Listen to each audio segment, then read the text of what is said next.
How are you doing, kitchen? I have the heart. He said kitchen. I have the heart. Nobody else has the heart.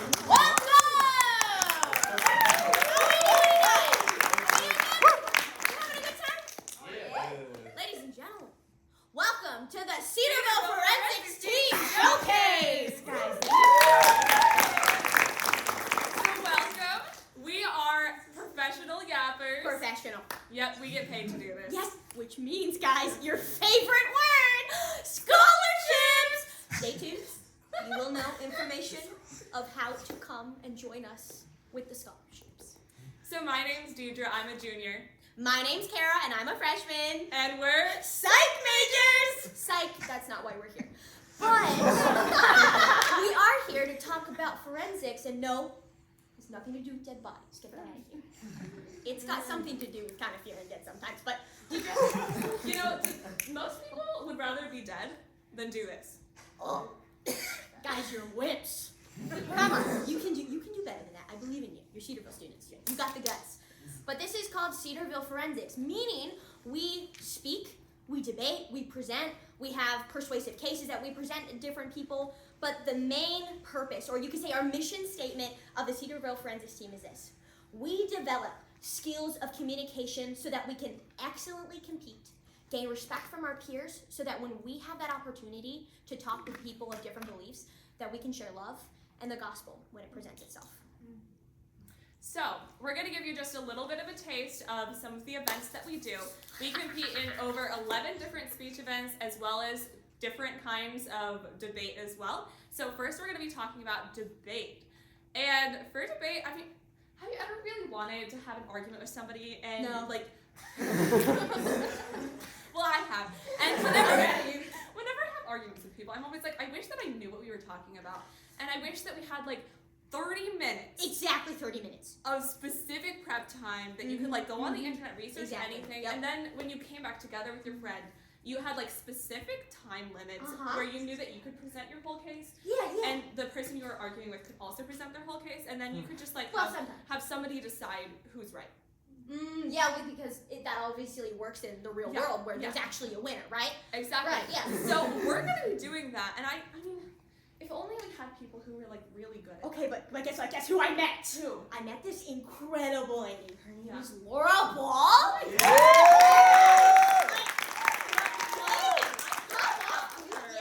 She's famous. Yeah, but also there was this incredible young man, absolutely skilled at what he does. His name is Noah Hollenbach.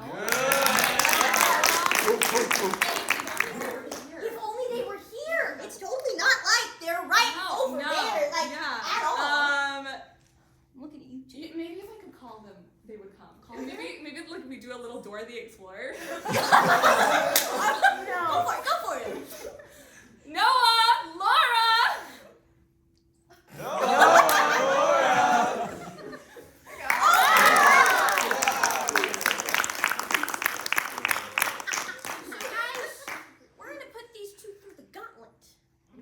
Debate ideas and have fun with it, but they don't know what those are, but I'm sure you do. You're going to help us come up with a resolution, a topic of area for them to debate. We're going to clean it up because, yes. And then know how to talk about it unless it's in a specific format. Correct. They're crazy like that. Yeah. So, we're going to need some ideas for a resolution. Think of topic areas. You could be anything from like your favorite food group to political catastrophe. Yep. So raise your hand. We've even talked about Cedarville related content. Like last year, we had a debate run about curfew. I'm still awaiting that inevitable debate run about cedar couples. I think it would be entertaining. Just saying. That's iffy. All right, do we have any ideas? Raise your hand if you have an idea for a topic. Oh, I know you do.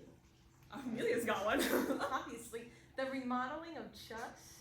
The remodeling of Chuck's. Okay, all right. I like In favor versus not in favor. We got one back there.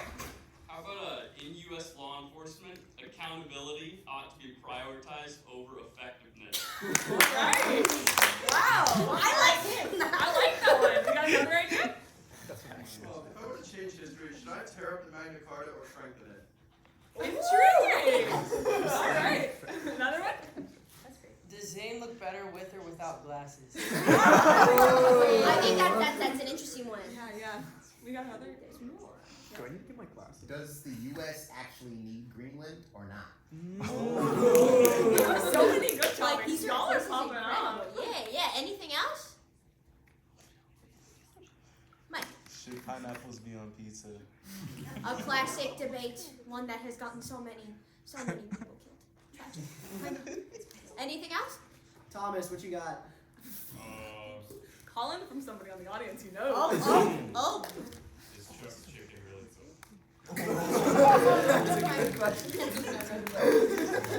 Poor Chucks. Okay, so we have some ideas here. We're gonna have you guys vote on the resolution. Tidra is in favor of law enforcement, which is brought by, I think that's been Copeland in the back. And then I'm representing Greenland, because I like that resolution. You guys are gonna vote. Whoever's in favor for whatever that one was, law enforcement, raise your hand or make a lot of noise. You can do both. And anybody in favor of Greenland is gonna do the same thing when I con you. So everyone in favor of law enforcement being the res. Raise your hands high. I cannot see them. I'm short. Yes, thank you. All right, solid. Oh, we're counting Okay. now. Keep your hands up. It's not too bad. Guys, you should just yell. Yell for that team. It's too late. Yeah! Yell for Greenland.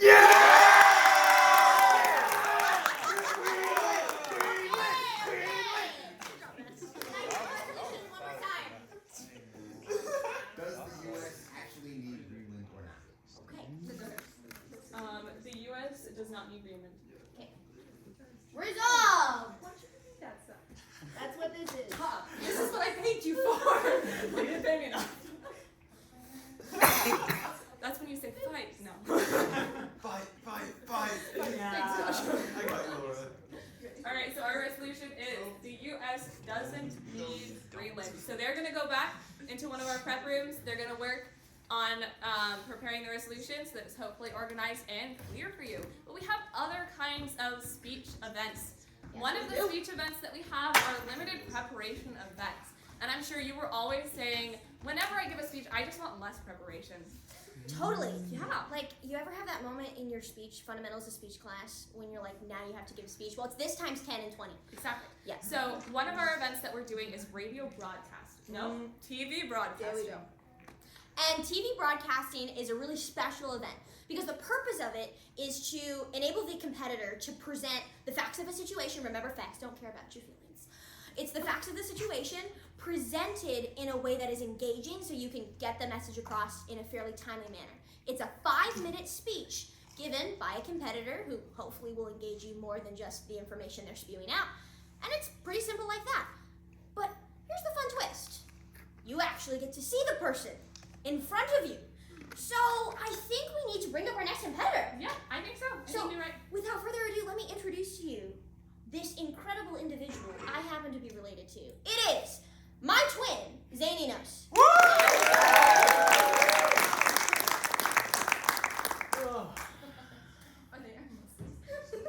I just need minions, it's fine. A short guy has to become a dictator, son.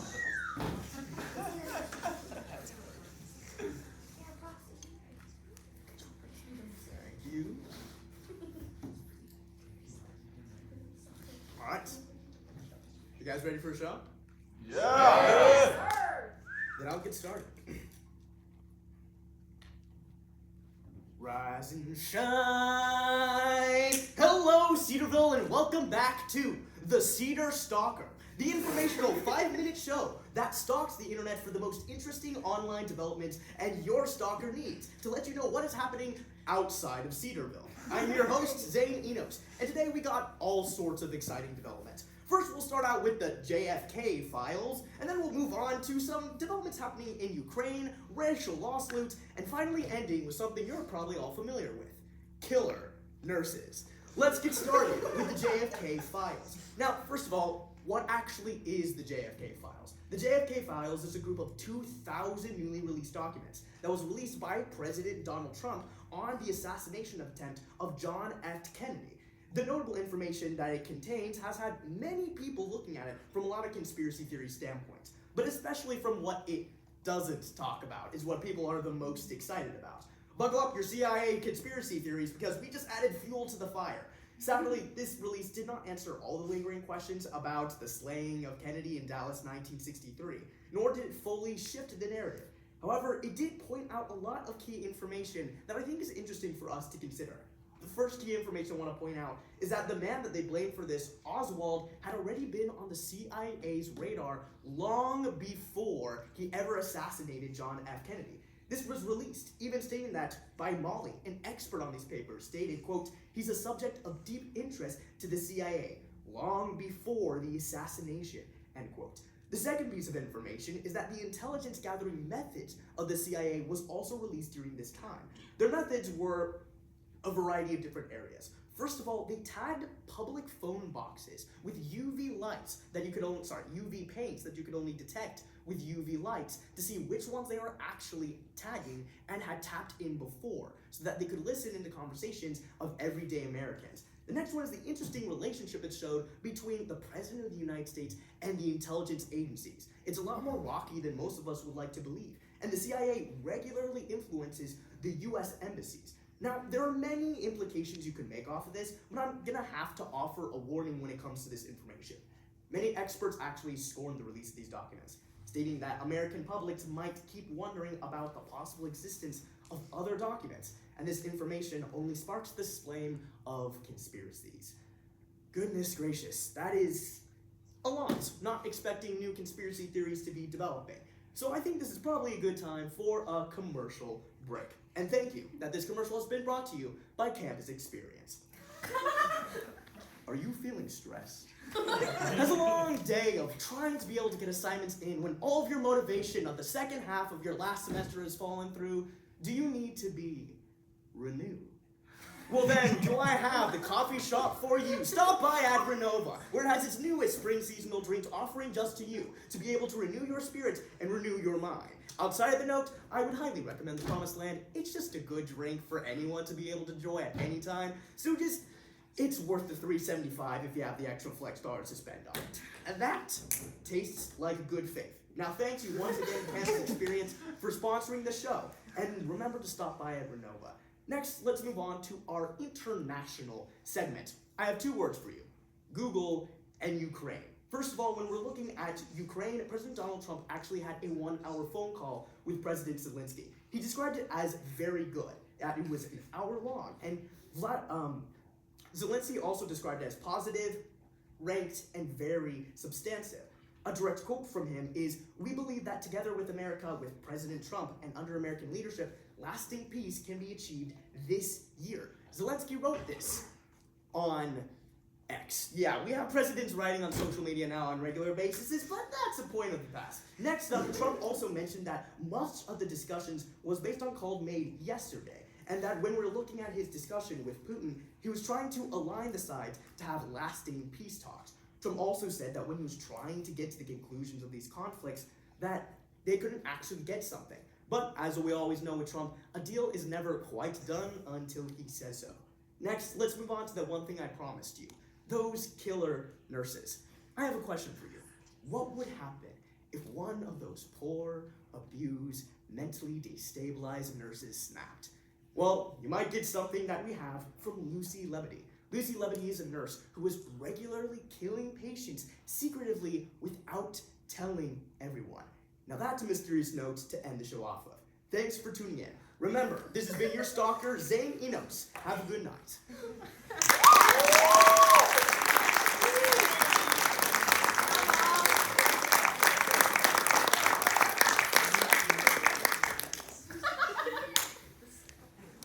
I feel like that left me with more questions than answers. Well, Rick. Especially about the killer nurses. We're talking after this. Yeah, you nursing majors scare me. If you crack, we got some problems, especially in the psych department. But We're guys, dealing with it. that was incredible. Like, think about it. Random people getting up, and not random person, that's my brother. He's getting up and presenting information in an engaging way so that not only you know the facts, but you know them in such a way that you can communicate it to another person. Like, that's pretty cool in my opinion. Just saying. I'm biased though. So, And he only had 30 minutes of prep only 30 minutes of prep. to read And figure it out. And come up with an intro. Did you know that he came up with like probably the majority of that within that 30 minutes? Title, intro, all the things. It's called limited prep, baby. It's fun. But that brings us to another category. We call this public address. It's not spontaneous, it's not limited prep. It is a 10-minute prepared, memorized speech of all sorts of variety. One of them being persuasion. Now, I'm sure you've heard persuasive type speeches. Whenever somebody gives a topic and they talk about something that they want to convince you of, that's what we think of when we think of persuasive. But when we talk about persuasives in the competitive context, we're always talking about some group of people that has something that's going wrong with them. Whether it's they're not being served enough, whether there's a harm that's coming to them. So we talk about the problems, where those problems kind of come from, or their causes, and then finally what we can do, how we can fix them, what the solutions are. So we're going to hear a speech about some problem, what the causes are, and then finally some solutions, and even some practical things that you guys can do to help with this problem. So our next speaker is going to be Eliana Boerner. Everybody welcome Eliana.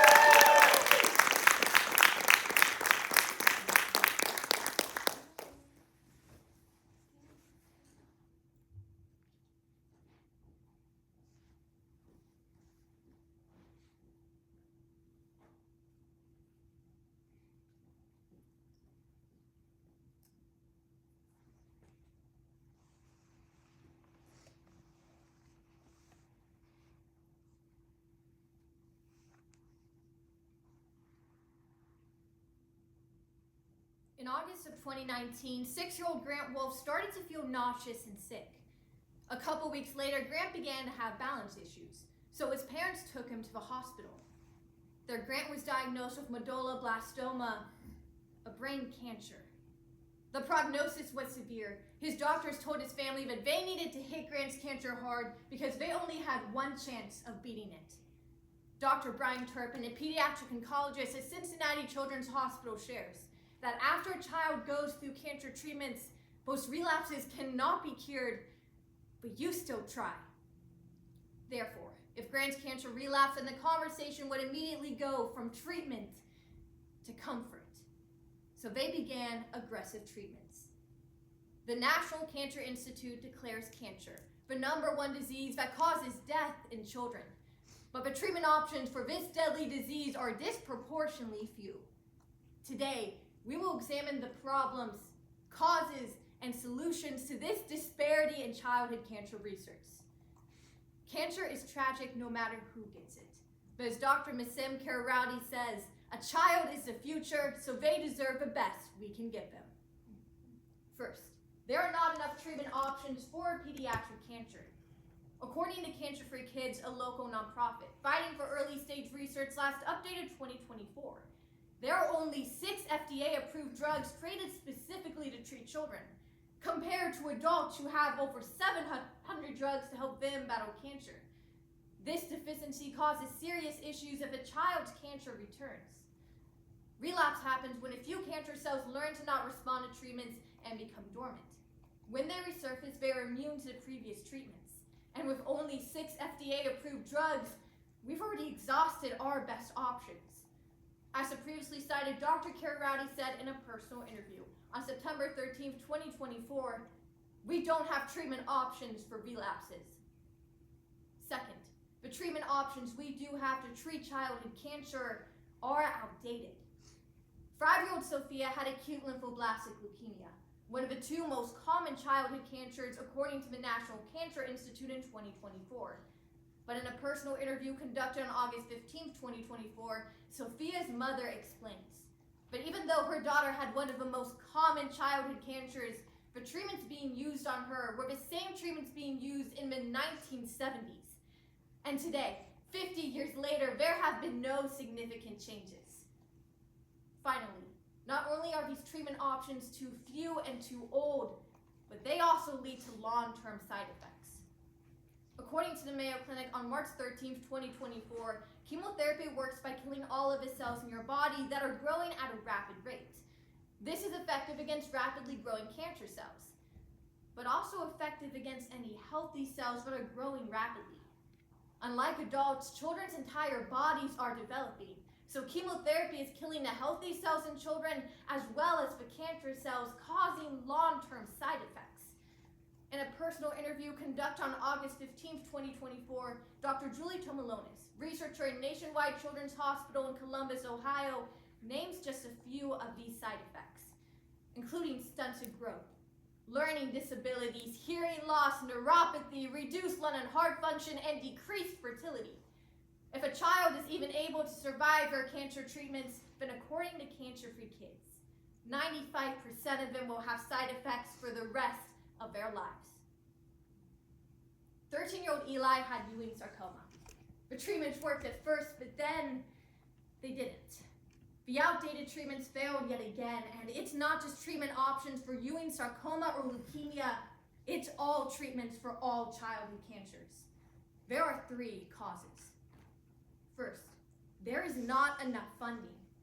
We don't really know how much funding goes towards childhood cancer research, but our best estimate is that the National Cancer Institute allocates less than 8% of its funding for childhood cancer research. With so little funding, researchers aren't able to conduct any substantial research that will lead to new treatment options. But this disproportionate allocation only scratches the surface. In a personal interview conducted on August 21st, 2024, Ellen Flannery, founder of Cancer Free Kids, explains that none of the funding from the National Cancer Institute will go towards early stage research. Essentially, a researcher will not receive funding for a new treatment concept unless they can show data that the treatment will work. However, in order to show data, they need to be able to conduct research, which requires funding. This double bind traps childhood cancer in a never-ending loop, making it impossible to produce new treatments. The second cause is that investors do not see childhood cancer research as profitable. The reality is that adults are diagnosed with cancer much more often than children. The previously cited Dr. Julie Torlone explains the larger market makes investing in adult cancer much more profitable. This leads pharmaceutical companies to pushing research for childhood cancer to the side and focusing on adult treatments, the treatments that make them the most money. What children are left with are treatments that were not meant to fight their cancer at all. Finally, the public has a skewed perception of childhood cancer. Sarah Wolf says that until she became a mother of a child with cancer, she had no idea how underfunded it was. The sad truth is that we do not want to talk about topics that are difficult or don't have happily ever afters. Sophia's mother explains that organizations don't tell the depressing side of childhood cancer in order to not upset them. But until people understand the reality of childhood cancer and the bleak state of childhood cancer research, we will not be able to mobilize efforts to increase funding and support, making it especially difficult to produce new treatments that are effective and gentle on young bodies. After Sophia's initial treatments, her parents were hopeful. However, when her cancer relapsed, all they were left with were old solutions. It's time we make some changes to the way we do childhood cancer research. First and most obviously, we need more funding for childhood cancer research. Less than 8% of the National Cancer Institute's budget is not nearly enough, especially when it doesn't even go to the people who need it the most. We need new treatment options that are effective, made specifically for children and don't cause long-term side effects. More organizations like Cancer Free Kids need to step up and focus on not just funding research broadly, but specifically funding early stage research. Organizations like Cancer Free Kids benefit from volunteers like you and me. So I've created a digital handout accessed through this QR code that will give you more information on how you can get involved yourself. I'll leave some on the table out front after the round. The second solution is that we need to change the application process for research grants. Because funding is not given to early stage research, we have researchers who cannot get any funding to even test their hypothesis. The previously cited Ellen Flannery explains, we lose brilliant researchers because they cannot get any funding for their ideas. In order to keep people in this field, funding must be given to new ideas. Finally, we need accurate public awareness. The only way that our society will see the need for more research for childhood cancer is if we tell the hard stories. Everyone sees this happy unnamed child in the St. Jude ads, but what no one sees is my brother. When my brother Jonathan was 13 years old, he was diagnosed with Ewing sarcoma stage 4 cancer. Jonathan went through 6 surgeries, 17 chemotherapy cycles, and 20 different radiation treatments. But these treatments, none of which were designed for someone like him, a child, and a number of them were from 1980, were not enough to stop his cancer from overtaking his body. If childhood cancer treatments hadn't been so whitewashed, if research had been funded, and if investors had not prioritized for profitable treatments, Jonathan might still be alive. Today, we've examined the problems, causes, and solutions to the issues surrounding childhood cancer research. In January of 2021, 3 weeks before his 8th birthday, Grant Wolfe passed. His mother, Sarah, is emphatic when she shares, "We need to tell the stories of these children and keep their names alive." Names like Grant, Sophia, Eli, Jonathan. But we need to not just be content with keeping their names alive, we need to do better, to keep them alive.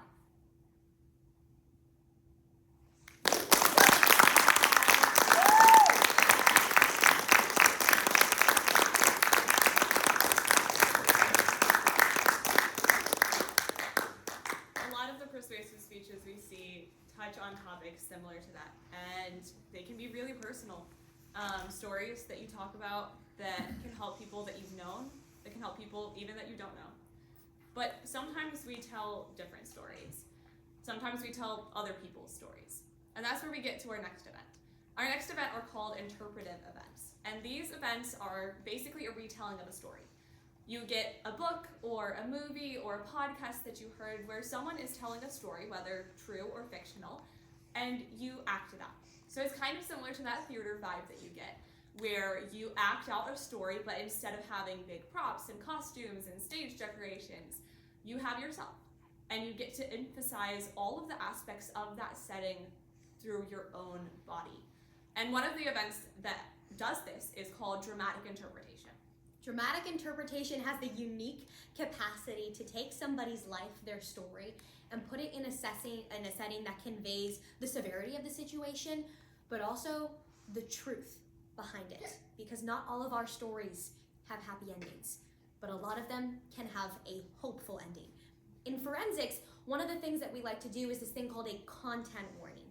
It's where we cover a large range of ideas when it comes to maybe assault or domestic violence. So in a few minutes, our next presentation is going to come up and present a content warning, because some people have personal relations with these topics. And if they are uncomfortable for you, do whatever you need to protect yourself, and you are free to leave the room.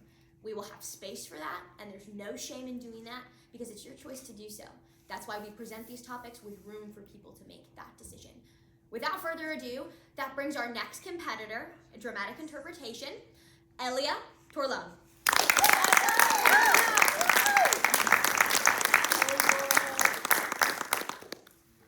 And as Kara just mentioned, I would like to offer a verbal content warning. This piece does contain discussion of domestic violence and child abuse. If at any point you need to leave the room or make any other accommodations necessary to keep yourself safe, please feel free to do so.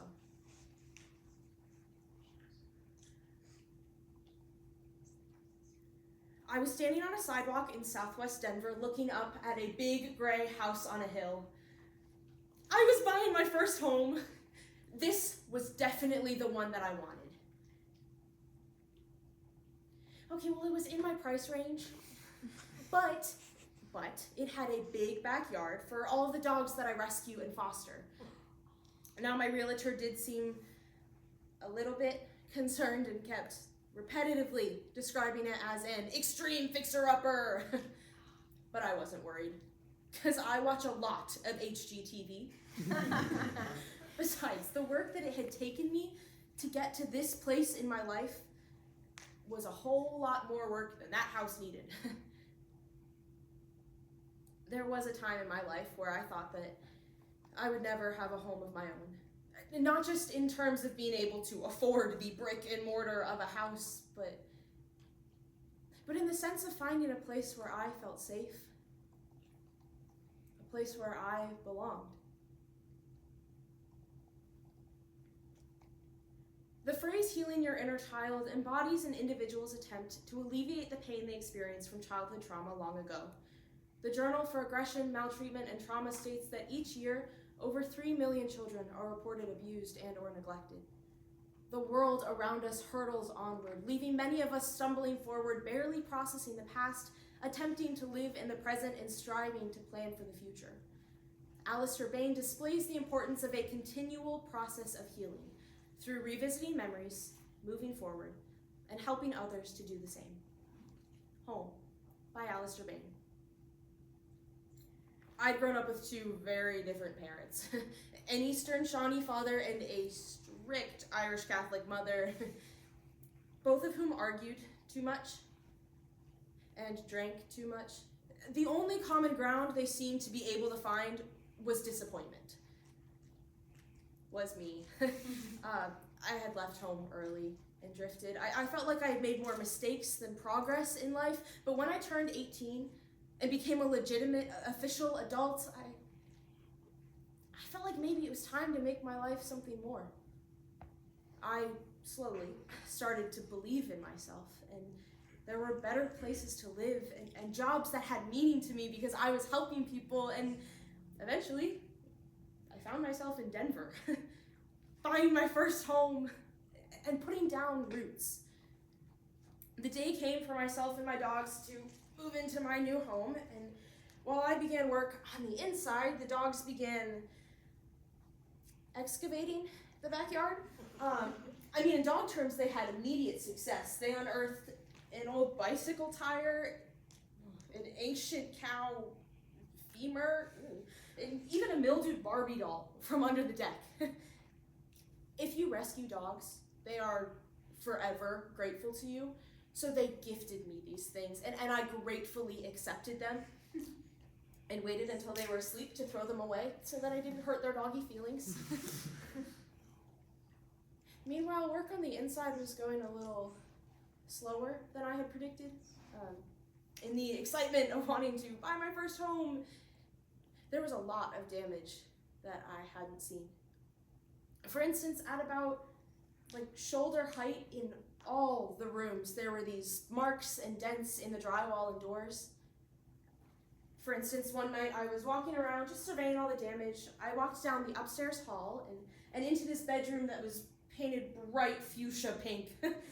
The kind of color that only happens when you tell the child they can pick the color themselves. And on the inside of the door frame were little stickers that little girls love, like glittery unicorns and Hello Kitty. And on the outside of the door were more of those marks and dents. I actually said out loud, "What happened here?"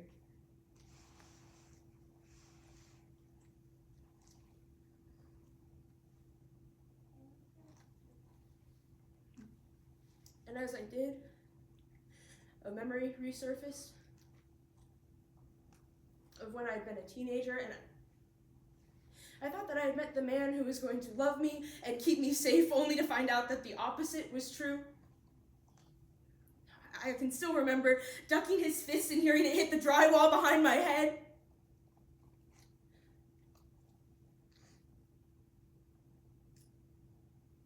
I looked down at my own hand, turned it into a fist, and it matched the dents in the door. And as I did, I could almost hear and see a man raging and pounding on the outside, and I imagined a child on the inside. Terrified that if the door gave way, he would let his anger out on her. No, I bought this house so I could shut out all of the darkness that I knew this world was capable of, and I felt like it was just waiting for me to arrive. And I was angry. But I decided that I was going to erase it all, starting with that room. For the next 3 days, I got up at dawn, and I worked late into the night, painting, drywalling, plastering, flooring, hanging a new door on the wall until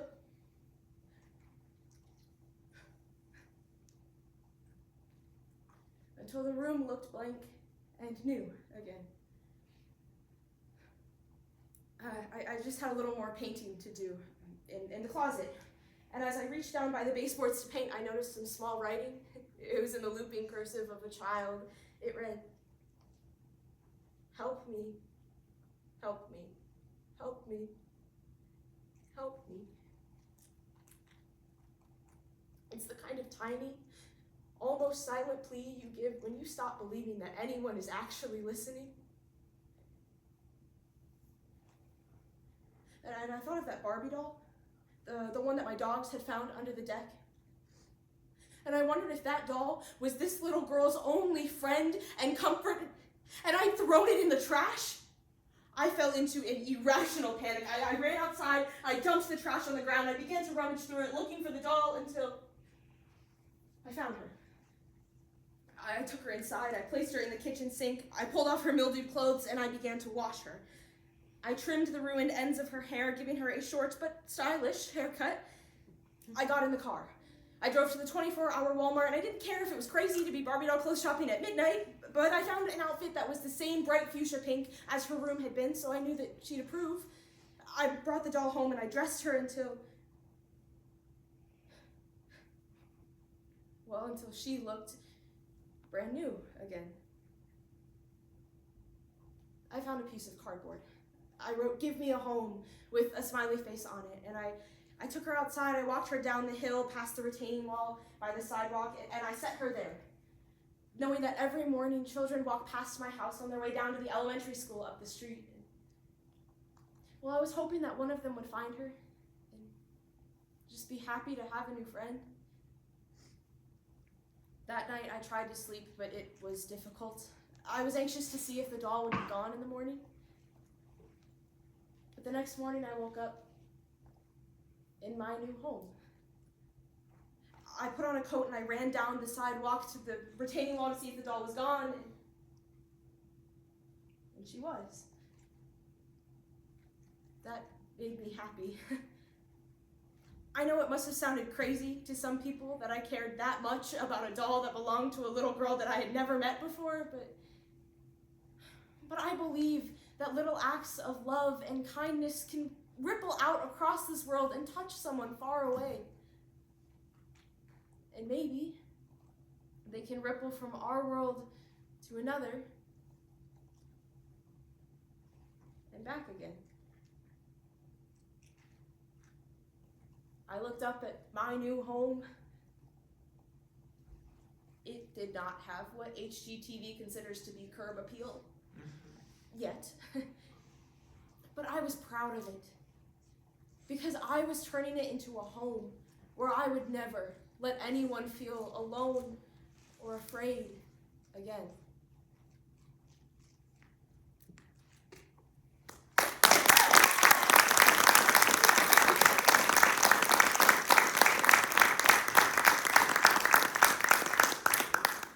It's stories like these that need to be told, that help us connect with the real human experience, but help us understand that while this world is dark, there is hope for it. Especially here on the Cedarville Forensics team, where we get the grand opportunity to give hope to people who do not see it and do not know it. Our next category, actually not category, we actually have something very, very different. What is it, Deidre? I don't know. It's something that starts with a D and ends with a bait. A bait? You mean like 8? Yeah, kind of similar. Like how we eat information for 30 minutes in like really, really long research periods? Yeah, literally. I don't know who would do that. If maybe 2 people that were mentioned previously would be here and maybe would be ready with a resolution that we got from you guys. Yeah. 30 minutes ago to debate. Yeah, and it's totally not like we have the crazy people themselves. Yeah. Laura Ball and Noah Hollenbach here to debate for us. Come on out.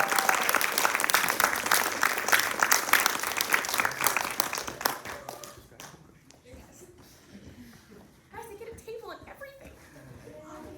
Shout out Aaron and Isaac. Yeah.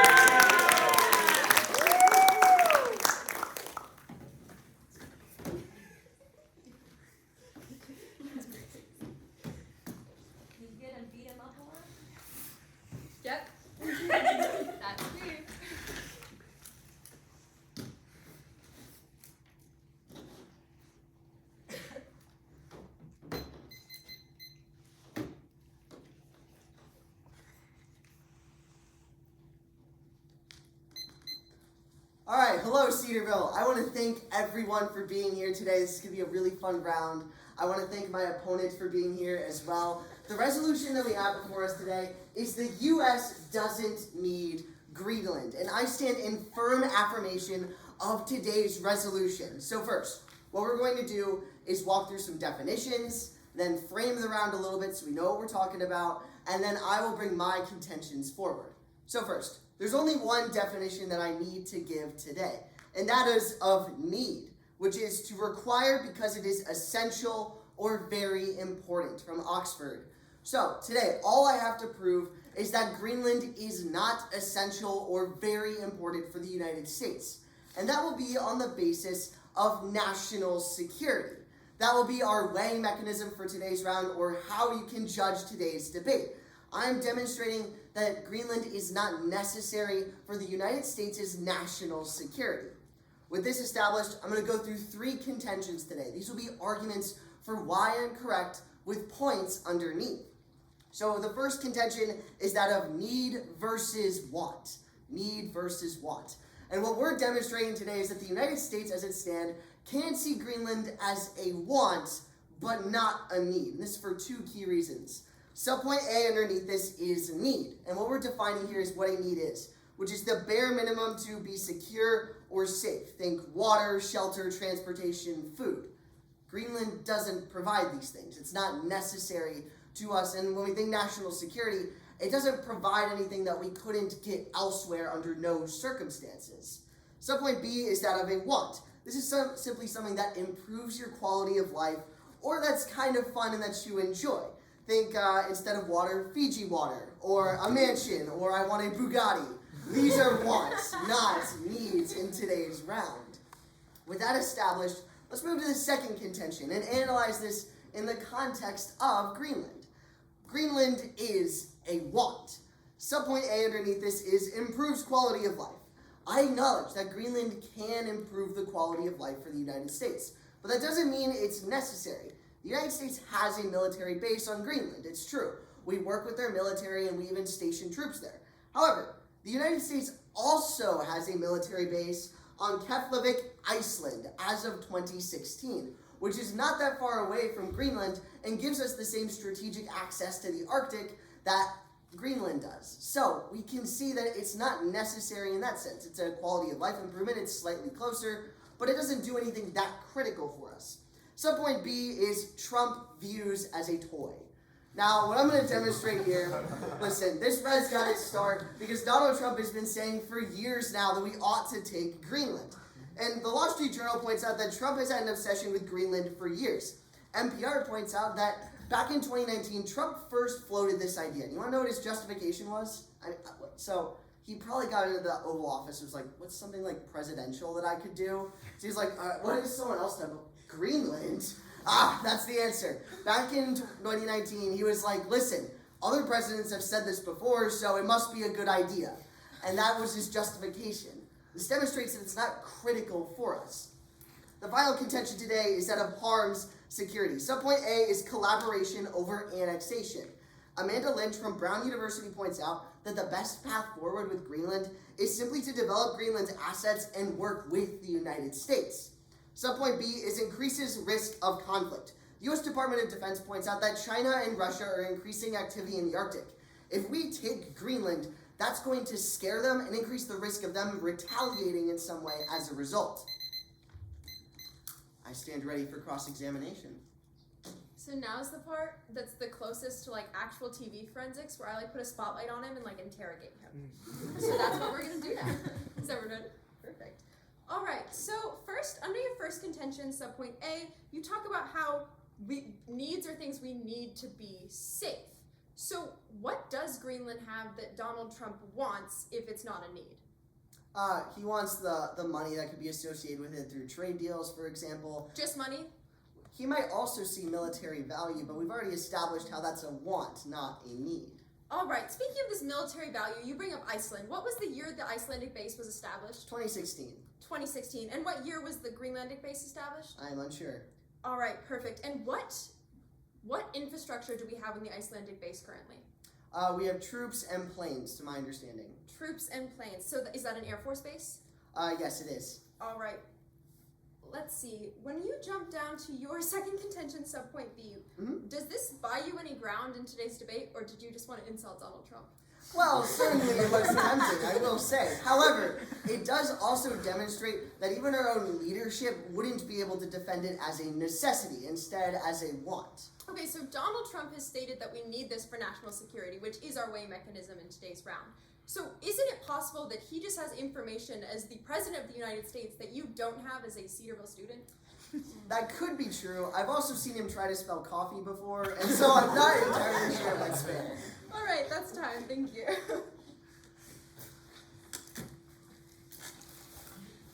All right, are you ready? All right, so I'd like to start off by reiterating the thanks my opponent gave to our audience today and to my opponent. So I want to start off by telling you guys a fun fact about Greenland. Greenland was named by a great guy named Eric the Red, aka my great-great-great-great-great-grandfather. So we redheads have been supporting Greenland for thousands of years.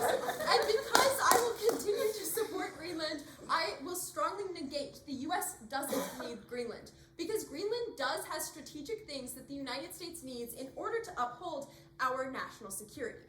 We're going to see this by looking at 3 key contentions today. The first contention today is protect ourselves and others. This goes into both our idea of our national security, but also how the United States can uphold everyone else's national security as well. What we're talking about here is the current base that is on Greenland. This is called the Peterson and Schreiner Space Force Base. And despite being Space Force, it is really useful. What this base has is called the missile... Sorry, I'm an Army kid, I had to. It has a missile warning system that reports back to the North American Aerospace Defense Command. This command is a joint command between Canada and the United States. And what this system does is alert us whenever there are potential missile threats or submarine threats, and that allows the US and Canada to warn both our neighbors and ourselves in order to properly prepare. This infrastructure is not on the Icelandic base my opponent brought up, which means it's important to realize Greenland has infrastructure Iceland can't provide, and it would be extremely expensive for the United States to try and move this infrastructure to Iceland. Next, the second contention today is going to be this idea of deterring China. My opponent brings up how China and Russia have been looking into Greenland and the other Arctic spaces for years, and United States presence is exactly what is needed to continue to deter this. According to the Washington Times, just 4 hours ago, China has been ramping up their space implementations and pushing back with things like satellites. In fact, their space innovation has increased by 620% in the last 5 years. China is readily trying to get more into space, and the Space Defense Command we have in Greenland is part of what is deterring them currently. What this means is having United States in presence in Greenland, in fact, the United States taking Greenland as part of our own and protecting it even further, will deter China and Russia in ways that the affirmative case does not do today. This brings us into our third contention, Greenland's value. This goes against what my opponent is talking about with the idea of a need versus a want. And we need Greenland for its national security, but we also want Greenland because it does have things that are important to us. The Institute for Energy Research estimates that Greenland has $30 to $70 billion worth in their minerals. And due to global warming, as ice continues to melt, more and more minerals will be revealed, allowing whoever is controlling Greenland, which is currently Denmark, to have more money. This economic boost is something the United States could definitely use and is important to us. And for all these reasons, I'm proud to negate the US doesn't need Greenland. I'm now open for cross-examination.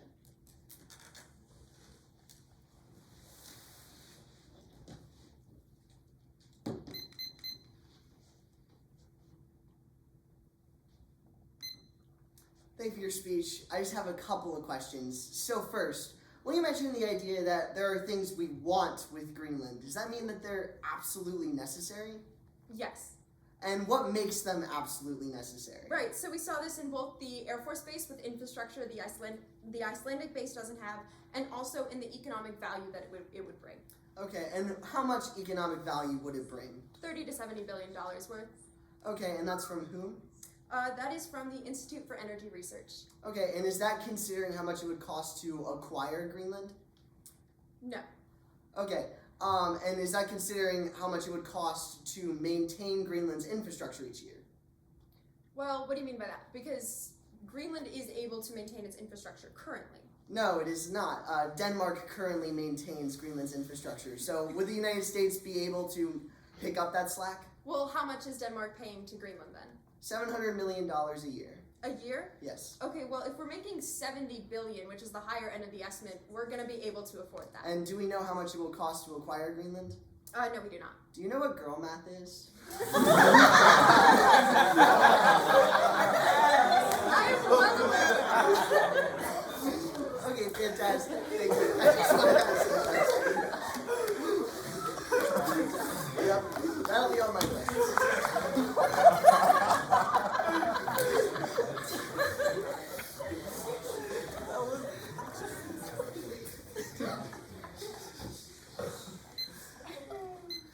Alright, there's two primary things that I want to address. First, let's go through the idea of the cost in today's round.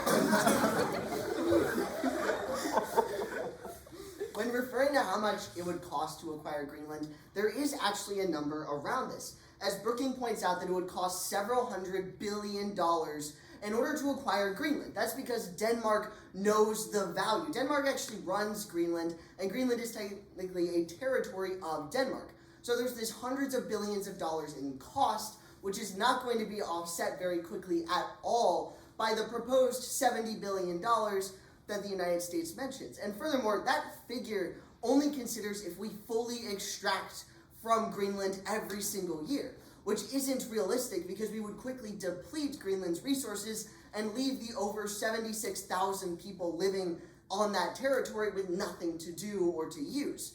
So we can't consider that number fully. The real economic impact is maybe around $10 billion, which is not going to be nearly enough.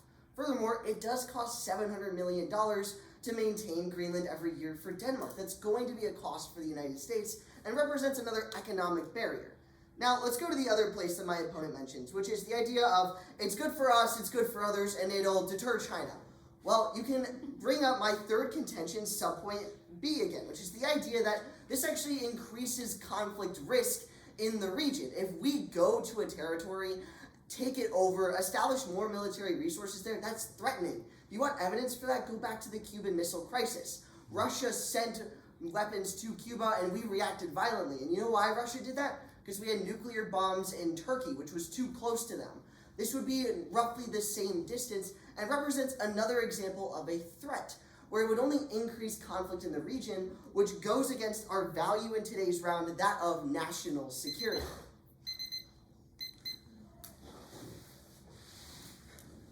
Alright, is everyone ready?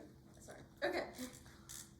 Okay, so first, we're just going to start by responding to the two main things my opponent brought up, and then discuss two reasons why you guys should feel comfortable knowing that I'm the one who won today. So glossing over my opponent accusing me of girl math, we're going to start by looking at what he first talked about, this idea of cost. And he brought up two important things under this. First, the idea that it's not going to be enough to offset, and second, the $700 million that Denmark currently pays to Greenland. So on this first idea, that it isn't going to be enough to offset, Denmark's economic value is not just based in the 30 to 70 billion. There is more than that. For example, Denmark's biggest industry currently is fishing. We would get economic benefits from that. We would also get the benefits from the 30 to 70 billion, and we would get an increased number of trade routes. As already established in the third contention today, there is a lot of trade routes in the Arctic, and as ice continues to melt, this will be able to help bypass the Panama Canal and make trade routes even quicker. These trade routes will bring in so many things economically that it's very important to consider when we look at the idea of cost. The second thing my opponent talked about here was the $700 million that is currently paid. The reason Greenland is currently dependent on Denmark for this is because it's something that Denmark has established. Greenland has been part of Denmark, and it is how they are set up. The United States and how it interacts with the different states and territories is different than how Denmark interacts with its states and territories. And the United States acquiring Denmark would also change the current relationship, establishing Greenland as more of an independent state of the United States and not being as economically dependent. And then we move into the second thing my opponent talked about, which is the increased risk. And this just isn't true. And we could look at historic precedent for this. When we look at China and how they want Greenland, they have tried in the past. In 2018, they tried to include Greenland in what they called the Polar Silk Road. And in 2020, they tried to buy an old Greenlandic army base and make it into a research center. The reason neither of these movements happened was because President Trump in his first term stopped it by increasing United States presence at their military base. The US has deterred China from Greenland before by increasing our presence, which makes my opponent's point here moot. So then we move into the two reasons today why you can vote for the negative. The first is this idea of national security. My opponent established this as the value in today's round, or what we are trying to achieve. And that is exactly what I do today in my case. When we look at national security, we see that the infrastructure we currently have on the Space Force base on Greenland is not something we have in Iceland, and is something that is necessary to both US national security and the security of everyone else, as it warns us whenever there is a missile crisis. This is imperative in our security, and there is a reason that the negative best upholds this weighing mechanism today. The second reason you can vote for the negative is because of the value to the economy. We saw this through the fisheries, we see this through the 30 to 70 billion in minerals, and we see this in the further polar trade routes. There is a lot of reasons why the United States does need Greenland, both for national security and for our economy. For that reason, I am proud to negate the US doesn't need Greenland.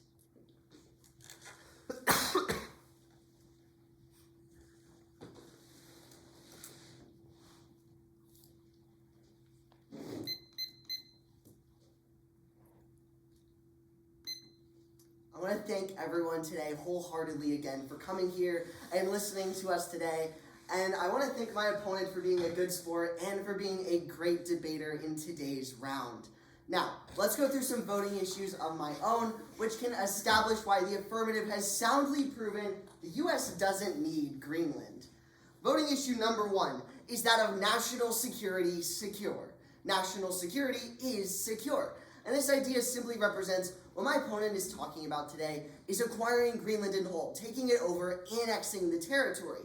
But we've already discussed that they have a military base on the territory already, that we have a partnership with Greenland, and we brought up my source from NPR, the idea that we can partner with Greenland more, get a strategic alliance of some kind, and that will help our national security just fine.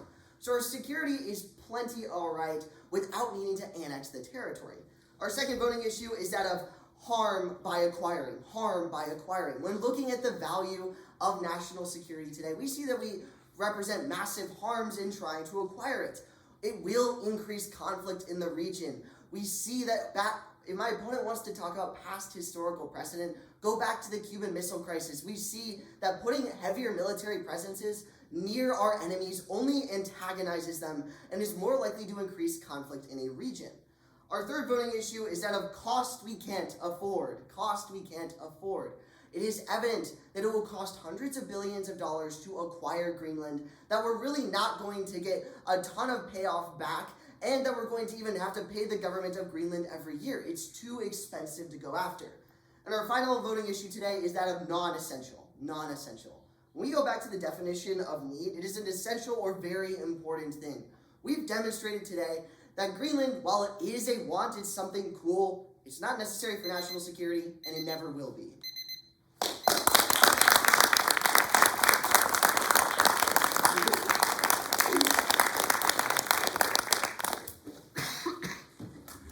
you guys want to dramatically move the table again? Everyone, give it up for Aaron and Isaac. They didn't know they were doing this until now. They're really good at impromptu. This is why we have guys on the team. One of the many reasons. One of them. My favorite. As you can tell, banter is an important part of our friendships. And as a psych major, I can attest that can be helpful sometimes. Correct. Yes. So another part of our team that we told you guys about before is that we're really fun. Yeah. And I'm sure now all of you guys want to be part of the team as well. So we actually have an opportunity for you guys to try to be on our team. Mm-hmm. And to do that, I know it can seem a little intimidating, like speaking and talking in front of people. Guys, you can do it. You have Jesus. You can do anything. But one of the people who has empowered us the most is our beloved coach. He's poured time, I think money. Yeah, money. Money, effort, sweat, blood, tears. I don't know, Coach, what you're doing. But he's pouring time into us that not only shows that he cares, but he's developing skills that we can use for the rest of our lives. So ladies and gentlemen, give it up for the man, the myth, the legend, Eric Minchin!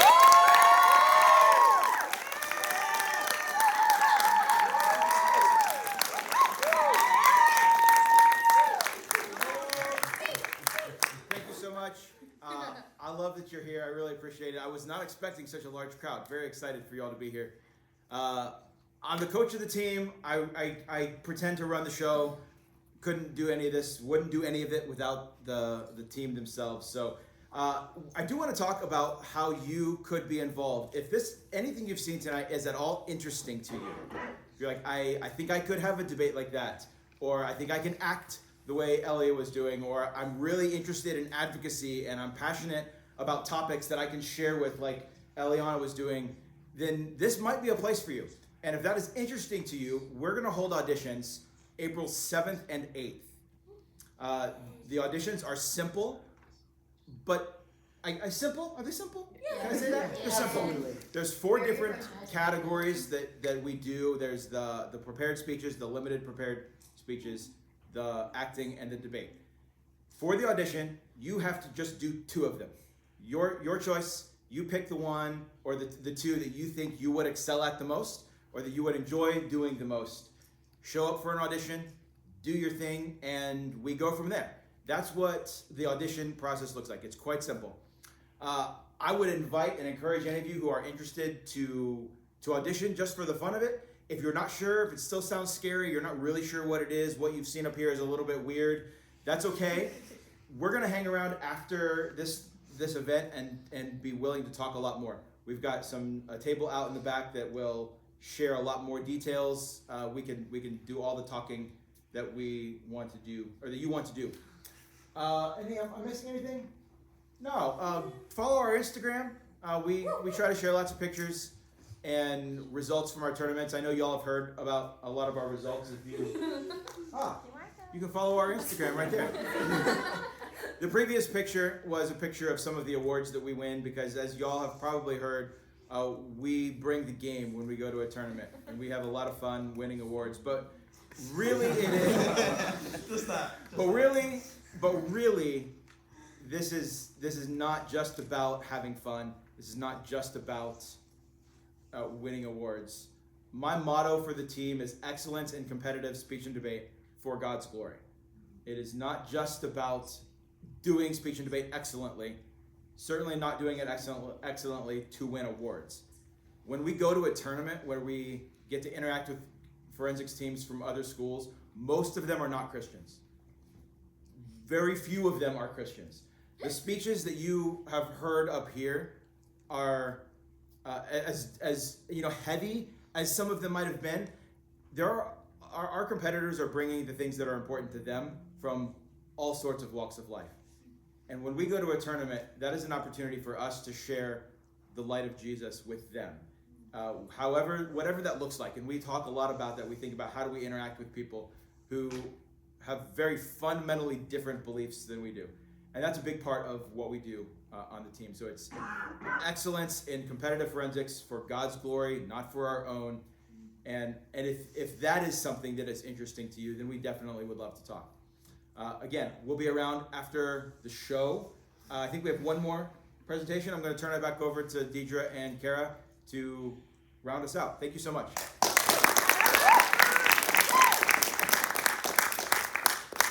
So we have one last event. We've talked already about interpretation events. So those are really fun to do. But one of those events is really fun because you get to do it with not just one person, but with 2. Carol. With 2 people. Hi. Yeah. No, it's not us. No, that wouldn't work at all. You should No. probably leave Yeah. that. Yeah. Yeah. Stay on script. Yep, you're right. So we're gonna invite our last 2 individuals to come up. First, we have Spicer. Then Amelia. And yes, his name is Spicer. Get over it.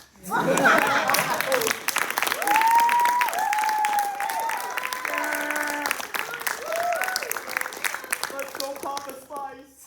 Yo.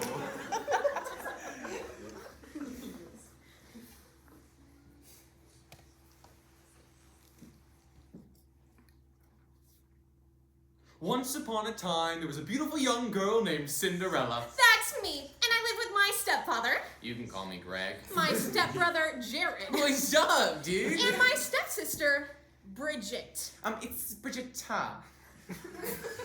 Life at Cinderella's home was challenging. Cinderella, have you washed all the dishes? Yes, I did, Greg. Did you remember to tailor my new dress? I'm going to the gala with Marion tomorrow. Yes, I did, Bridget. Did you wash all my dirty clothes? I've been wearing this millennial falcon shirt for like 3 days. You know, it's actually called Millennium. Never mind. Although it was challenging, Cinderella didn't mind because she loved her family. Pardon me, do you mind if I interrupt here for a second? Well, I'm the narrator and... Yeah, but this is my story, so fact check. Yes, I did love my family. But they were kind of the worst. And I was looking for any opportunity to, get out of Dodge. You think you can take it from here? I think I can handle it. Once upon a time, women's stories were told by others, framed in a way that silenced their voices and perpetuated tired narratives. But according to an article from the Smithsonian Magazine in 2022, today women are stepping into the role of narrator, reshaping the way that their lives and experiences are shared. This version of the Cinderella story takes that same power shift to heart, flipping the classic tale into a modern-day fight for agency and self-determination. By retelling her story, Cinderella not only reclaims her voice, but invites us to question whose perspective shapes the narratives we consume. Cinderella's Cinderella story, as told by Cinderella. By Cicely Marie and Grace Lee. News spread amongst the land that the charming Prince Henry was throwing a ball for all the people to attend, and people were excited. Did you hear that Prince Henry is using the ball to look for a new bride? Maybe he'll choose me. Yeah, fat chance, Bridget. I was looking for new knights to join his court. I'm gonna try and show off my swordcraft. Right, I heard so much about that swordcraft. Cinderella, you will have to help your brother and sister get ready for the ball. But I was hoping I could go as well. Don't you think washing dresses is more your speed? Don't you think walking is more your speed? Besides, we have nothing for you to wear. We don't want you to be an embarrassment to the family. Right, because what's more embarrassing than Jared and his stupid lightsaber? It's a light sword! No, it is not! You're just gonna have to help your brother and sister get ready. And so, Cinderella dutifully went about her tasks, mending dresses, pressing suits, forging light swords, all for the big night, and all with a smile on her face. Whoa! Whoa. Are you kidding me? What is it now? You are literally a moron. Excuse me? Who presses suits? No. Who forges light swords with a smile on their face? You. Okay, buddy. I think I'm gonna take it from here. Okay. But I'm the narrator. Yeah, and a lousy one. Next time, let's get the story right. Well, what do you think happened next? I don't think. I know. Because I was there. This is the part of the story where everyone says my fairy godmother showed up and made all of my wishes magically come true. That's stupid. The only magic was that my father didn't see me take the silk drapes from the laundry room. And who the heck puts silk drapes in the laundry room? I didn't need a fairy godmother anyway. I made my own dress, and I stole slippers from Mrs. Fraser across the road. Yeah, that's what she gets for saying I'm a completely useless millennial with no sense of manners, okay, boomer? And I also convinced my friend Roland to let me use his brother's carriage. I mean, really, you can get a guy to do anything if you flirt with him for like 5 minutes. So. Hey, no, that's not entirely true. Okay. Bibbidi bobbidi freaking boo. So I rolled up to MisogynyCon. Sorry. The ball, looking fine, and in one corner I see Bridget being her normal animated self. Oh, I love Greek tragedies. I cried during Percy Jackson. And then in the other corner I saw Jared showing off his swordcraft. And so I just decided to roam around and just take in the sights. Well, more than a few fine gentlemen decided to follow me and take in the sights. And it wasn't until later that I realized one of those gentlemen was Prince Henry himself. Hey, baby, hope you're having a good night. To be honest, he was no Prince Charming, but like, it's okay. What's your name, sweet thing? Ella? Hello, Ella. How are you, baby? Normally I would be offended that he hasn't looked me in the eyes yet, but like, he's loaded, so... You new around here? I haven't seen you at any of the balls. No, this really isn't my scene. I just don't really vibe with like rich people. Well, maybe I can change your mind about all that. You want to dance? I'm told I'm one of the best dancers in the land. Oh, really?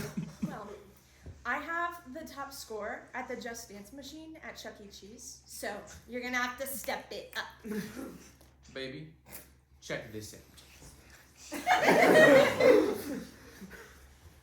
And like, I wish I was making this up, but like, he was like that bad. Like that bad. So bad. Excuse me, could I have another chance? I want my job back.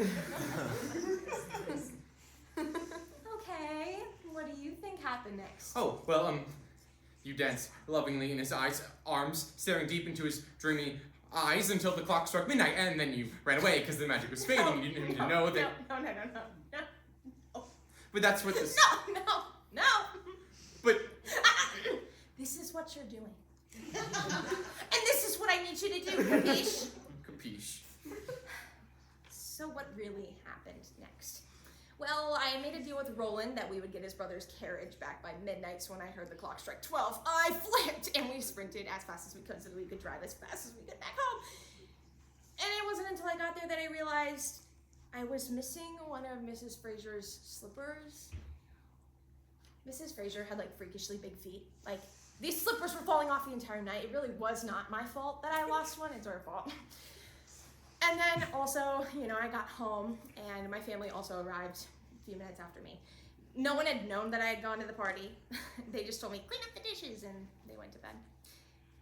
It was not until the next day that it got weird. Prince Henry showed up at my house with his entourage, waving Mrs. Fraser's slipper around.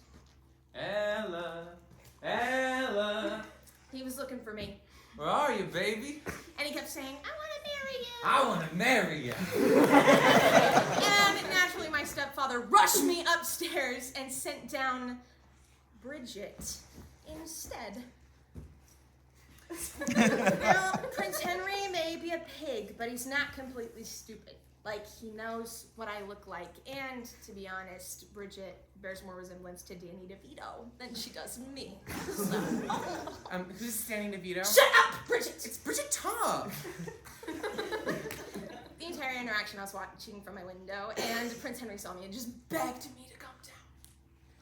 Ella, baby, I'm looking all over for you. Check all the other houses, all the castles, all the Chuck E. Cheeses, and finally I found you. How are you, baby? Not creepy at all, right? Why are you looking for me? Well, I wanted to find you and ask if you wanted to marry me and, be the queen. You rule the entire land with me, baby. Oh, and by the way, being queen comes with a free Disney Plus subscription. So, I was not a big fan of the whole, marrying him bit, but, being queen of all the land is a plus.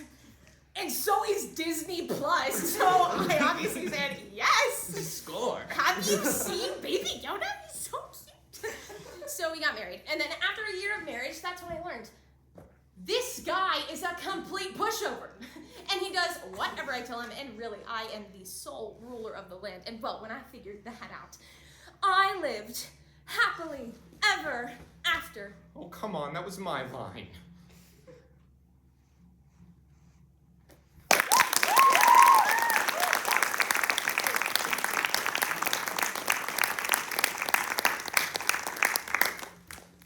Thank you all for coming today. It's been a pleasure getting to present some of our speeches for you. If you want to ask any questions, we'll have a lot of the performers here. We'll have some other people in our fantastic forensics merch in the back at the table, so feel free to ask any questions. Thank you guys so much for coming. We really appreciate, and maybe we'd love to see some of your faces next year.